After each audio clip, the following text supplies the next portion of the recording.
Break के बाद रुक करेंगे महाराष्ट्र बुलेटिन की ओर, जिसमें बात करेंगे डोंबिवली की, जहां पाकिस्तान पर भारत की एयर स्ट्राइक पर भाजपाइयों ने जश्न मनाया। साथ ही बात करेंगे परभणी की, जहां एक युवता के अपहरण के मामले में पुलिस का लापरवाह रवैया सामने आया है। ऐसी तमाम खबरों पर विस्तार से होगी चर्चा। भारतीय वायुसेना ने हवाई हमला कर पाकिस्तान और पीओके में आतंकियों के 9 ठिकानों को तबाह कर आतंकियों को यमलोक पहुंचाया। इस कार्यवाही के साथ भारत सरकार ने पहलगाम आतंकी हमले का बदला ले लिया है। इस क्रम में भारतीय जनता पार्टी के कार्यकर्ताओं ने डोंबिवली पूर्व के इंदिरा चौक में नागरिकों को मिठाई बांटकर जश्न मनाया।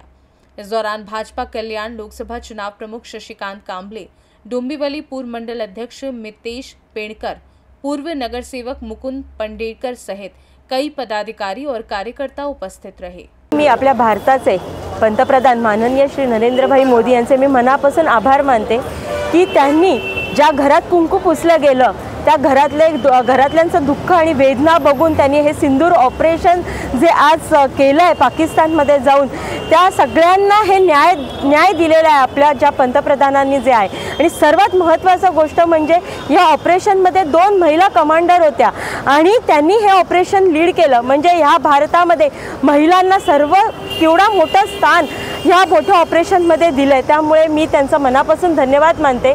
आणि त्यांनी हे जे ऑपरेशन केलंय हे ऑपरेशन अजून बाकी आहे, यानंतर पण जे होणार आहे ते सगळं भारत देश बघणार आहे। आणि त्याचबरोबर पाकिस्तानला कशी शिक्षा मिळाली, तिकडच्या आतंकवाद्यांना कसा धडा शिकवला गेला हे कायमस्वरूपी त्यांच्या लक्षात राहणार आहे। आणि पुन्हा असं काही दहशतवादी आणि भ्याड हल्ला करण्यापूर्वी ते 100 वेळा विचार करतील आणि त्यानंतर असा काही हल्ला करतील। मला तरी असं वाटतं यानंतर हे जे हल्ले होत आहेत ते कायमस्वरूपी थांबले जातील आणि या सर्वच श्रेय जे आहे ते आपले पंतप्रधान माननीय श्री नरेंद्रभाई मोदी आणि अमित शाह यांनाच मी देणार आहे।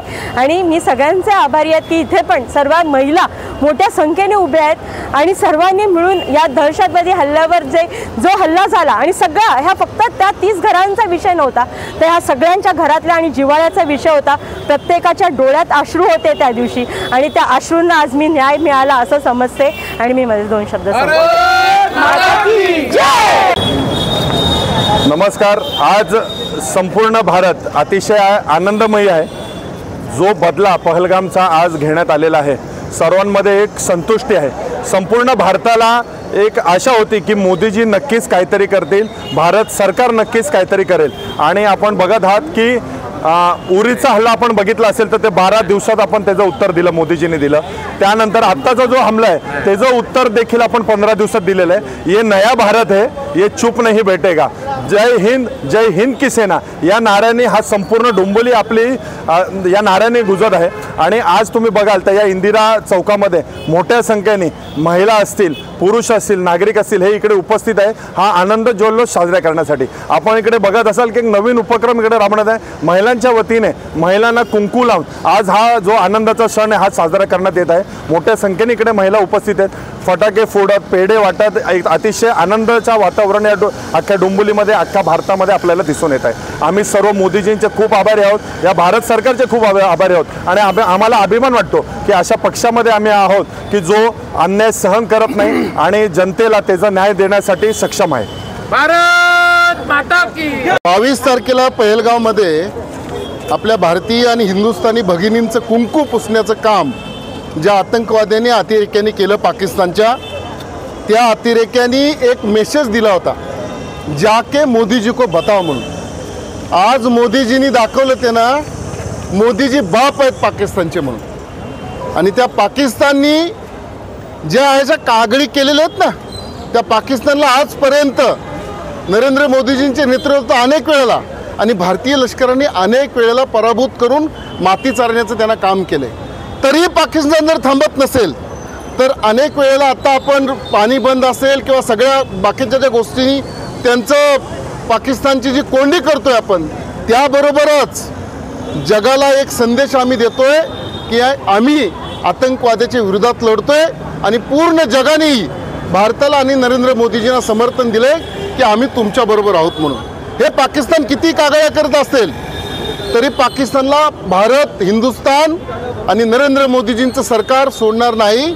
भारतातला प्रत्येक नागरिक आज या आपल्या देशाच्या सरकारबरोबर आहे मग तो कुठल्याही पक्षाचा असू दे, आज पूर्ण भारतीय एकवटलेत. त्यामुळं पाकिस्तानचं आता काय हाल होतील ते पुढे आपण बघूया, पण ये तो झाकी है, पिक्चर अभी भी बाकी है. डोंबिवली से सी न्यूज़ संवाददाता दीपक मोरे की रिपोर्ट। परभनी तालुका के मोजे सिंगनापुर गांव में 15 वर्षीय कुमारी चांदनी जगन्नाथ कांबले का 29 अप्रैल की मध्य रात्रि 1 बजे गांव के कुछ युवकों द्वारा अपहरण कर लिया गया।